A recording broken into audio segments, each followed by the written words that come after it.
Good morning students, I am Surendra Madan from MP school. आज बच्चों हम चर्चा करेंगे वाटर रिसोर्सेज, जल संसाधन पर। जैसा कि आप जानते हैं कि जल जो है, पानी जो है, हमारे लिए बहुत ही महत्वपूर्ण है।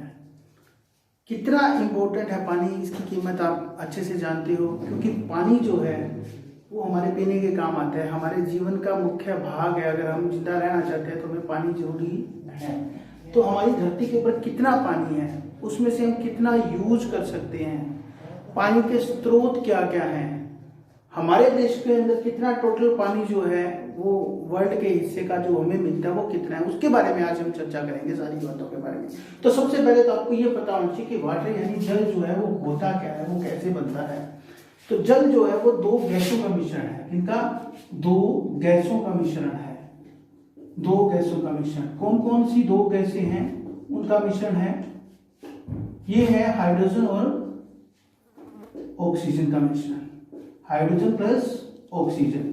इन दो गैसों का मिश्रण होता है। इन दोनों के अणु जो है वो आपस में मिलकर जो है वो पानी बनाते हैं। 1:8 का रेशो रहता है, 1:8 का अनुपात जो है वो इन दोनों के बीच में रहता है। इनसे पानी जो है वो बनता है।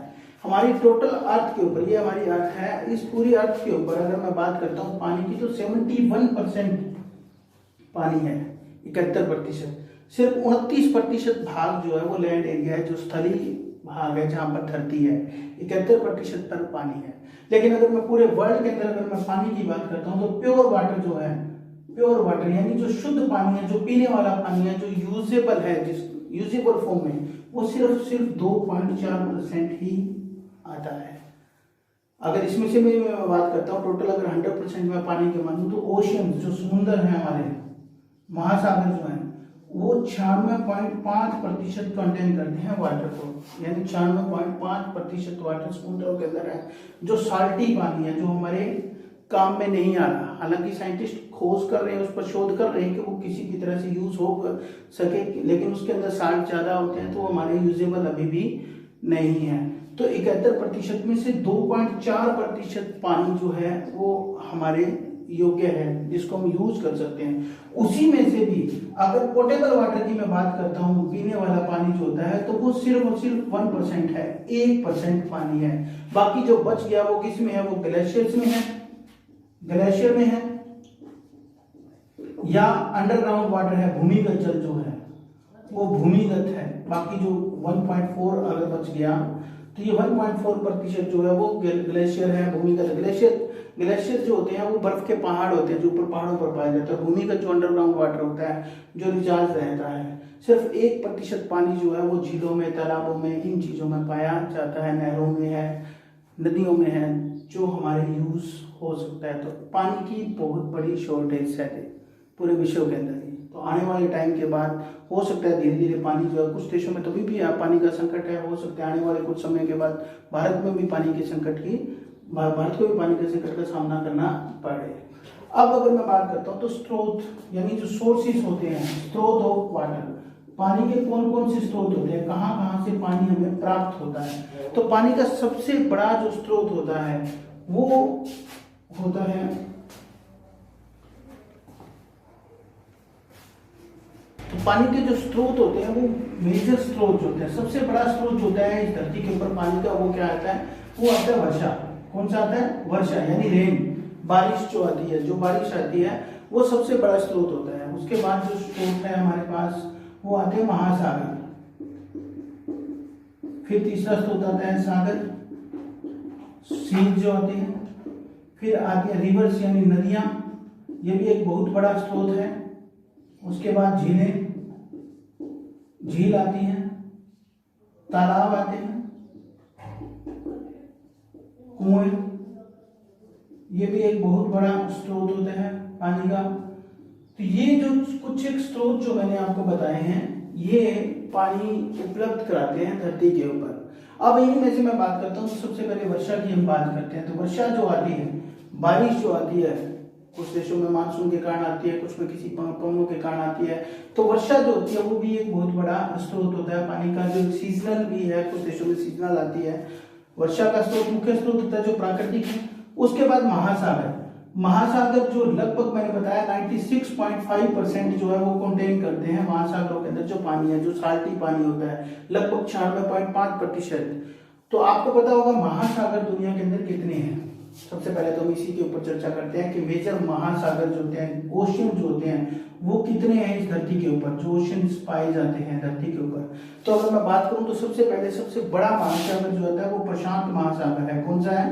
प्रशांत महासागर। ये सबसे बड़ा महासागर है धरती के ऊपर, प्रशांत महासागर। प्रशांत महासागर दुनिया का सबसे बड़ा महासागर है। उसके बाद जैसे हिंद महासागर, इंडियन ओशियन जो भारत के ठीक बिल्कुल नीचे है, और भारत को इसकी केंद्रीय स्थिति का बहुत लाभ भी मिलता है। इंडियन ओशियन, इंडिया के मैप के अंदर दिखा रखा है इंडियन ओशियन। दूसरा बड़ा महासागर जो है आर्कटिक महासागर। आर्कटिक महासागर ये तीसरा महासागर है, ये सबसे छोटा महासागर है। अंटार्कटिका महासागर,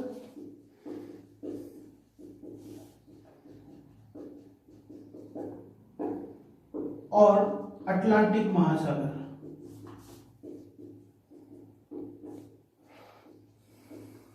ये 5 मुख्य महासागर हैं इस धरती के ऊपर। इन 5 महासागरों में से प्रशांत महासागर मैंने सबसे बड़ा बताया आपको, आर्कटिक महासागर सबसे छोटा महासागर है, उसके बाद अंटार्कटिका महासागर। ये अंटार्कटिका जो अंटार्कटिका कॉन्टिनेंट है, हमारा महाद्वीप है, उसी के अंदर है। इसकी लंबाई चौड़ाई के बारे में किसी को कुछ भी अंदाजा नहीं है, बाकी इन सब की फिक्स लंबाई चौड़ाई जो है। इंडियन ओशन जो है बिल्कुल भारत के ठीक नीचे है, और भारत को इसकी केंद्रीय स्थिति का बड़ा लाभ मिलता है, क्योंकि भारत का व्यापार भी होता है ऑस्ट्रेलिया के साथ, पूर्वी एशियन कंट्रीज के साथ है, अफ्रीका के साथ, अमेरिका के साथ, यूरोपियन कंट्रीज के साथ। इसी के थ्रू जो है भारत का व्यापार किया जाता है। अब बात करते हैं सागर की। महासागर के बाद जो छोटा स्रोत होता है वो सागर आता है। छोटा स्रोत जो होता है वो सागर है महासागरों के बाद। अब सागरों में भी मैं बात करता हूँ तो भारत के इस तरफ की बात करता हूँ तो भारत के इस तरफ जो है, भारत के पश्चिम में अरब सागर है, ये भी एक सागर है। इसी तरह लाल सागर है, ये भी एक प्रकार का सागर है। उसी तरह जो है मृत सागर है, ये भी एक प्रकार का सागर है। तो इस तरह से कुछ एक सागर है। अगर आपको इनके बीच में डिफरेंसेस नहीं पता तो मैं आपको बता दूं कि महासागर और सागर के बीच में भी डिफरेंसेस होते हैं। महासागर जो होते हैं वो एक बहुत बड़ा जल स्रोत होता है, यानी वो चारों ओर से क्या होता है, उसमें लगभग पानी होता है और बहुत लंबाई चौड़ाई होती है इसकी, बहुत लंबा, और ये गहरा भी ज्यादा होता है, इसकी गहराई ज्यादा होती है क्योंकि ये सागर से ज्यादा गहरा होता है। सागर भी एक बहुत बड़ा जल स्रोत होता है जो महासागर के साथ जाकर मिलता है। इसके 3 ओर पानी होता है, चौथी ओर से ये महासागर के साथ जाकर मिल जाता है। उसके बाद आते हैं नदियां। अब नदियां भी जो है जल का एक बहुत बड़ा स्रोत होता है। तो इन्हीं नदियों में से अगर आप कुछ विश्व की बड़ी फेमस नदियां हैं उनके बारे में अगर हम बात करें तो फेमस नदियों के बारे में जैसे नील नदी दुनिया की सबसे लंबी नदी है, अमेजन नदी दुनिया की दूसरी चौड़ी सबसे लंबी नदी आती है, चौड़ाई में भी आती है, भारत की गंगा नदी है, ब्रह्मपुत्र नदी है। ये कुछ नदियां हैं जो मेजर विश्व के अंदर जो नदियां हैं जिन्होंने अपना मुख्य स्थान बनाया हुआ है, ये वो नदियां हैं। तो ये भी एक जल का स्रोत है। उसके बाद झील भी एक मुख्य स्रोत होता है पानी का। अब झील जो होती है, झील के अंदर क्या होता है, किसी भी जल स्रोत से जब बहता हो बीच में कोई भी पानी धरती का टुकड़ा आता है और पानी जो होता है उसके चारों ओर बीच में से निकल जाता है, बीच में जो पानी खड़ा हो जाता है उसी को झील बोला जाता है। तो झील भी एक मुख्य स्रोत है। झीलों के बारे में आगे बताऊंगा मैं आपको। भारत के अंदर की बात करता हूँ, तालाब, कुएं, नलकूप हैं, ये सारे स्रोत जो होते हैं वो पानी के मुख्य स्रोत कहलाते हैं। अब मैं बात करता हूँ भारत के, ये मुख्य स्रोत थे पानी के। अब मैं बात करता हूँ भारत की। तो भारत के अंदर जो है पूरे विश्व के अंदर, अगर आप मान लीजिए मैंने अभी आपको बताया कि पूरे विश्व के अंदर जो पानी का जितना अमाउंट मिलता है, भारत जो है, भारत के अंदर टोटल वर्ल्ड की पॉपुलेशन का 18%, जितनी जनसंख्या भारत की है, जनसंख्या का प्रतिशत जो है वो जनसंख्या प्रतिशत भारत का पूरे विश्व के अंदर लगभग 18% है। यानी पूरे विश्व के अंदर जितनी जनसंख्या है उसका 18% भारत के पास है। लेकिन भारत के पास जो जल संसाधन है, जल संसाधन भारत को जितना मिलता है, पानी जो मिलता है पूरे विश्व का वो 4% पानी जो है वो भारत के पास है। पूरे विश्व के अंदर जितना पानी है उसका 4% भारत के पास है। और भारत के पास किसमें से है, लाइक इंडियन ओशन, अरब सागर है, इस तरफ आपके पूर्व के अंदर बे ऑफ बंगाल है, ये चीजें हैं। ठीक है, तो मैं बात करता हूँ भारत की मुख्य नदियों की। भारत के अंदर मुख्य नदियां, जो मेन नदियां जो बहती हैं, मुख्य नदियां जो बहती हैं भारत के अंदर, उनमें से मैं सबसे पहले बात करता हूँ इंडस की, सिंधु नदी जिसको बोला जाता है, सिंधु नदी यानी इंडस। ये सिंधु नदी क्या है, ये भारत की एक प्रमुख नदी है, लेकिन इसका बहुत बड़ा भाग जो है वो भारत से बाहर पाकिस्तान में जा रहा है। तो आपको बता दूं सिंधु नदी कहाँ से निकलती है, यहाँ पर ऊपर नेपाल के ऊपर, यहाँ पर तिब्बत के अंदर एक लेक है जिसका नाम है मानसरोवर, मानसरोवर झील। ये मानसरोवर झील है, ये सिंधु नदी यहाँ से निकलती है। और यहाँ से निकलने के बाद ये सिंधु नदी जो है, सिंधु नदी जम्मू कश्मीर से होती हुई, जम्मू कश्मीर से होती हुई हिमाचल प्रदेश से, पंजाब, पंजाब से होकर ये पाकिस्तान, ये जो पार्ट जो है पाकिस्तान का पार्ट है इस तरफ, और पाकिस्तान में चली जाती है। इस सिंधु नदी की 4-5 मुख्य ट्रिब्यूटरीज हैं। इसकी सहायक नदियां हैं, चेनाब है, रावी है, ब्यास है, झेलम है, सतलुज है। ये पांचों इसकी सहायक नदियां, इसकी ट्रिब्यूटरीज है। मुख्य नदी ये है, इसकी सहायक नदियां हैं जो इसी में से निकलकर बाद में इसी में मिल जाती हैं। कहां पर मिलती हैं, पाकिस्तान के मिठनपुरा नामक स्थान पर। मिठनपुरा नामक स्थान के ऊपर ये पाकिस्तान की सिंधु नदी के साथ ये सारी नदियां जो भी इसके साथ सहायक नदियां आती हैं, जैसे रावी है, चेनाब है, झेलम है, ब्यास है और सतलुज है। ये पांचों नदियां जो है सिंधु नदी के साथ मिठनपुरा नामक स्थान के पास जाकर मिल जाती हैं, और ये फिर कराची के पास जाकर अरब सागर के अंदर जो है वो मिल जाती है। तो सिंधु नदी की टोटल जो लंबाई है, कुल लंबाई अगर मैं सिंधु नदी की बात करूं तो 2900 किलोमीटर की है, लगभग 2880 किलोमीटर मानिए आप इसको, 2880 किलोमीटर के आसपास की जो है वो लंबाई है इसकी, इतनी लंबाई है इसकी। भारत के अंदर दूसरी सबसे बड़ी नदी भी इसी के साथ आती है जिसका नाम है ब्रह्मपुत्र नदी, जो लगभग ब्रह्मपुत्र नदी जो है 2900 किलोमीटर की लंबाई के साथ है ब्रह्मपुत्र। ये भी मानसरोवर लेक से निकलती है, मानसरोवर लेक से निकलती हुई ये तिब्बत से चाइना से होती हुई अरुणाचल प्रदेश के अंदर से प्रवेश करती है, अरुणाचल प्रदेश से होती हुई असम से बांग्लादेश जो भारत के बीच में एक अलग पार्ट है, बांग्लादेश से पश्चिम बंगाल में होती हुई, पश्चिम बंगाल में ये गंगा नदी के साथ मिलकर संगम बनाती है और बे ऑफ बंगाल में गिर जाती है। तो बे ऑफ बंगाल में गिरती है। तो इसकी लंबाई है टोटल 2900 किलोमीटर। भारत की सबसे लंबी नदी, अभी तक मैंने आपको 2 नदियां बताई हैं। इसकी जो मुख्य नदी है जैसे तीस्ता इसकी सहायक नदी है। तो अभी तक जो 2 नदियां मैंने बताई है, 2880 सिंधु है और 2900 ब्रह्मपुत्र है, लेकिन भारत की कोई भी इन दोनों में से कोई भी नदी जो है वो लंबी नहीं है। भारत की सबसे लंबी नदी गंगा है। भारत की सबसे लंबी नदी अगर मैं बात करता हूं, भारत की सबसे लंबी नदी, भारत की सबसे लंबी नदी वो कौन सी है, वो गंगा है। इसकी लेंथ कितनी है, 2525 किलोमीटर।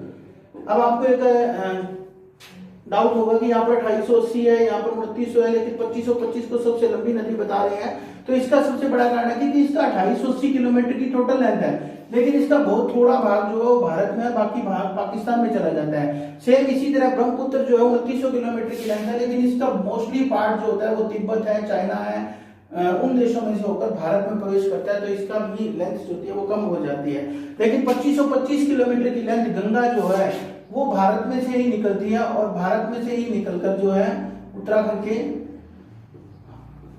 में से होती है। इधर हरिद्वार मेजर जो धार्मिक स्थान है जो उत्तराखंड के अंदर है, वहां से ये होती हुई सारी बिहार क्रॉस करके पश्चिम बंगाल के अंदर जो है वो आती है। इसकी 2525 किलोमीटर की लेंथ जो है वो टोटल पूरे भारत में ही बहती है। और इसकी सहायक नदियों में अगर मैं बात करता हूँ, गंगा की सहायक नदियों में तो यमुना है, घाघरा है, गंडक है, कोसी है, चंबल है। ये सारी मुख्य नदियां हैं जो गंगा की सहायक नदियां कहलाती है। ये सारी इसके साथ साथ इसकी ट्रिब्यूटरीज बनकर चलती हैं। तो गंगा की 2525 किलोमीटर की जो लेंथ है वो टोटल लेंथ जो है वो भारत के अंदर से ही गुजरती है। अब इसी के साथ अगर मैं बात करता हूँ, ये है उत्तर भारत की नदियां। कौन सी थी? उत्तर भारत की नदियां। उत्तर भारत की नदियां। अब उत्तर भारत की नदियों को क्या कहा जाता है, इसमें भी एक और है बात, कि उत्तर भारत की नदियों को सदा नीरा कहा जाता है। सदा नीरा। सदा नीरा का मतलब, सदा नीरा का मतलब होता है जिसमें सारा साल पानी रहता है। क्या होता है? सारा साल पानी। क्योंकि ये जितनी भी नदियां हैं ये हिमालय क्षेत्र से निकलती हैं और हिमालय में बर्फ के बड़े बड़े ग्लेशियर्स हैं, बड़े बड़े पहाड़ हैं, तो वहां से जो ये नदियां निकलती हैं तो इनमें सारा साल पानी रहता है, इसलिए इनको सदा नीरा बोला जाता है, सारा साल पानी बहने के कारण। अब आती है हमारी दक्षिण भारत की नदियां। तो दक्षिण भारत की नदियों में अब करते हैं दक्षिण भारत की नदियों की बात। दक्षिण भारत की जो नदियां हैं, दक्षिण भारत की नदियां, अब दक्षिण भारत की जो नदियां हैं उनमें से मुख्य नदियां कौन सी हैं? दक्षिण भारत की नदियों को मौसमी नदियां बोला जाता है। कौन सी बोला जाता है? मौसमी, यानी मौसम के अकॉर्डिंग जब बारिश का सीजन होता है तब इनमें पानी आता है। ये नदियां सारी की सारी लगभग जो वो पठारों से निकलती है। कहां से निकलती है? पठारों से। जितने भी पठार यहाँ पर सेंट्रल है मालवा का, और ये यहीं से निकलती है, पठारों से नदियां निकलती हैं। तो दक्षिण भारत की मुख्य नदियों में से आती है गोदावरी, जो दक्षिण भारत की सबसे लंबी नदी माना जाता है इसको, गोदावरी को दक्षिण भारत की सबसे लंबी नदी, जो लगभग 1400 किलोमीटर की है। कितनी है इसकी लेंथ? 1400 किलोमीटर। इस नदी को दो नामों से और भी जाना जाता है। एक तो बोला जाता है इसको दक्षिण गंगा, दक्षिण गंगा भी बोला जाता है इसको, और वृद्ध गंगा भी बोला जाता है, क्योंकि दक्षिण भारत की सबसे लंबी नदी है और भारत की सबसे प्राचीन पुरानी नदी भी है। इसी के कारण इसको गोदावरी को वृद्ध गंगा और दक्षिण गंगा के नाम से भी जाना जाता है। इसके अलावा यहाँ पर जो बड़ी फेमस नदियां जो होती है वो कृष्णा है, कृष्णा है, कावेरी है, जो दक्षिण भारत की मुख्य नदियां हैं, महानदी है, तुंगभद्रा है, ताप्ती है, ये दक्षिण भारत की नदियां हैं, नर्मदा है। ये लगभग दक्षिण भारत के अंदर जो नदियां जो हैं वो आती हैं, जो पानी का स्रोत है। अब एक इंटरेस्टिंग बात आपको एक चीज और बताता हूं मैं, कि भारत की जितनी भी नदियां हैं सारी नदियां जो हैं वो यूं चलती हैं और यूं चलकर लगभग बे ऑफ बंगाल यानी बंगाल की खाड़ी के अंदर आकर गिरती हैं। कोई भी नदी जो है वो यूं चलती है और बंगाल की खाड़ी के अंदर आकर गिरती है, बंगाल की खाड़ी में मिलती है। लेकिन दो नदियां ऐसी हैं जो उल्टा चलती हैं और वो जो है अरब सागर के अंदर जाकर गिरती हैं। वो दो नदियां कौन सी हैं? नर्मदा और ताप्ती। ये दो नदियां जो है भारत की मुख्य नदियां जो उल्टी चलती हैं, पूर्व से लेकर पश्चिम की ओर चलती हैं और अरब सागर के अंदर जाकर गिरती हैं। बाकी जितनी नदियां हैं वो क्या करती हैं? वो पश्चिम से चलकर पूर्व की ओर जाती हैं और बे ऑफ बंगाल के अंदर गिर जाती हैं। अब मैं बात करता हूं कुछ झील की। झीलों के बारे में मैं बता दूं आपको।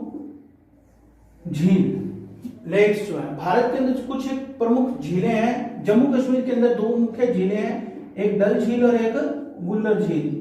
ये दोनों झीलें कहां पर हैं? जम्मू कश्मीर के अंदर है।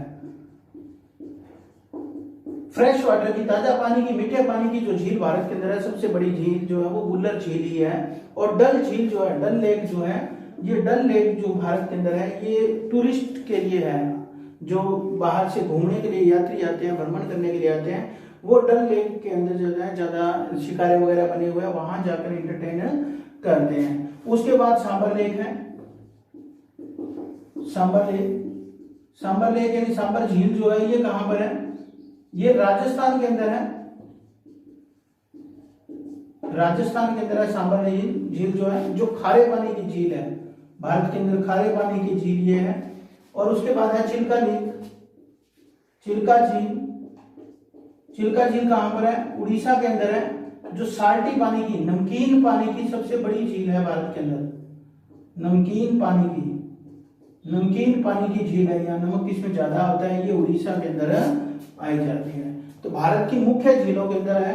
हालांकि भारत के अंदर बहुत सारी आर्टिफिशियल लेक भी है, तो इन्हीं में से जैसे प्राकृतिक झीलों में डल, वुल्लर, सांबर, चिल्का, ये मुख्य जो है वो झीलें जो हैं वो भारत के अंदर पाई जाती हैं।